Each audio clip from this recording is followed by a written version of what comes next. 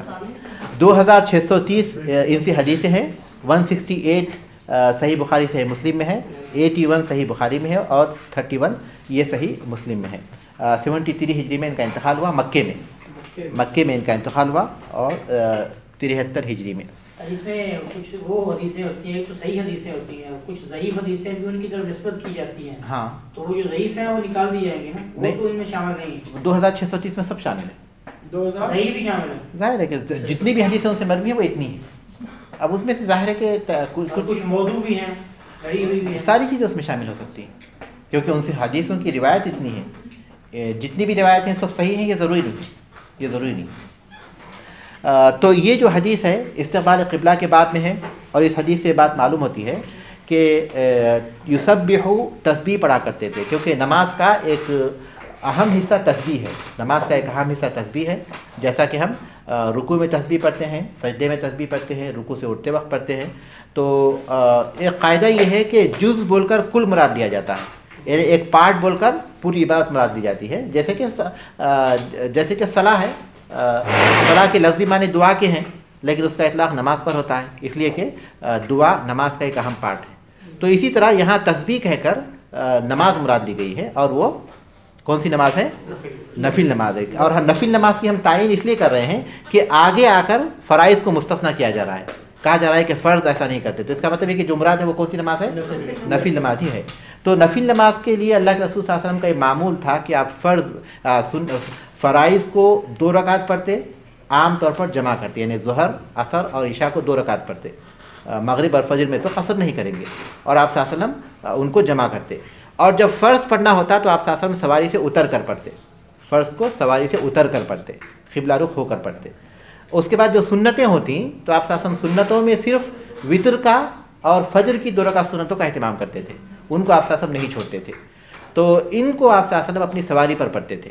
تو اس کا مطلب یہ ہے کہ اس میں قبلہ رخ ہونا شرط نہیں ہے. قبلہ ہمارے پیچھے کی طرف ہے اور ہم آگے جا رہے ہیں تو اس طرف رخ کر کے پڑھ لیں گے اور سواری پر پڑھیں گے.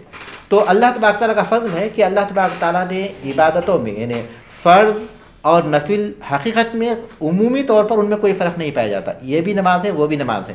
جو شرطیں اس کے لیے ہے وہی شرطیں اس کے لیے بھی ہے. جس میں جو اس میں ارکان ہے وہی ارکان اس میں بھی ہیں.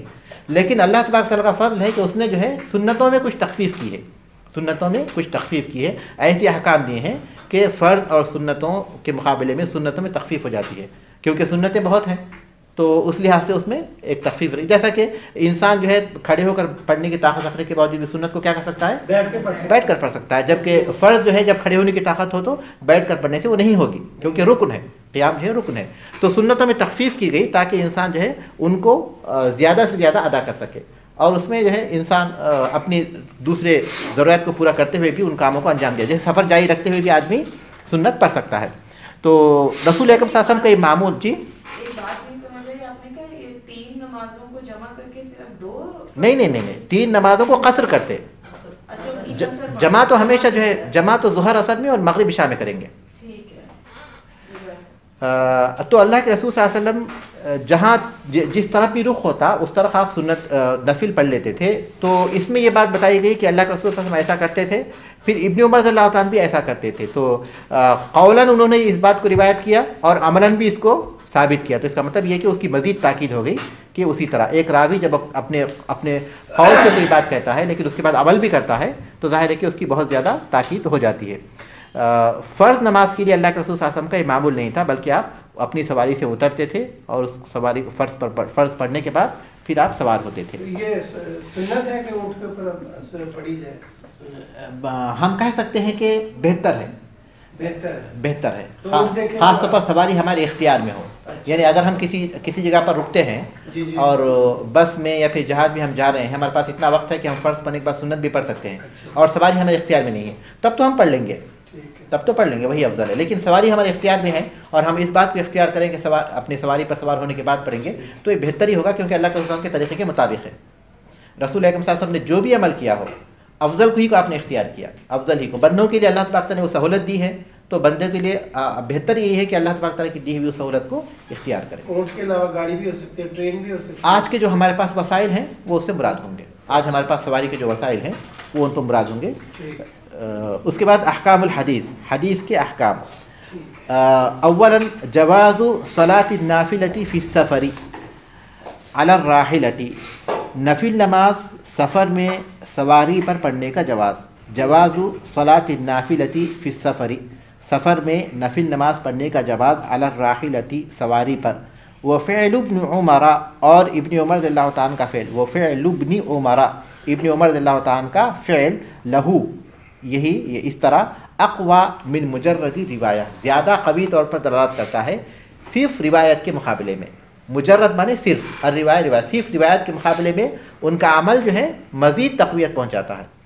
جواز صلاة النافلة فی السفر علی الراحلة وفعل ابن عمر له اقوی من مجرد روایت. نفل نماز سفر کی حالت میں سواری پر پڑھنے کا جواز اور ابن عمر رضی اللہ تعالیٰ عنہ کا فعل یعنی ابن عمر رضی اللہ تعالیٰ عنہ کا پڑھنا اس طرح یہ زیادہ قوی ہے صرف روایت کے مقابلے میں. مجرد روایت, ہاں صرف روایت کے مقابلے میں. یعنی صرف روایت کرے راوی لیکن اس طرح اس پر اس کا عمل ثابت نہ ہو تو اس کے مقابلے میں وہ روایت بھی کرے اس پر عمل بھی کرے تو یہ زیادہ قوی ہے. واضح ہے نا؟ ثانیاً ذهب الامام احمد و ابو ثور, امام احمد اور ابو ثور رحمہم اللہ اس طرف گئے ہیں کہ الى استقبال القبلۃ حال ابتداء الصلاۃ, کہ نماز کی ابتدا میں قبلے کی طرف رخ کرنا.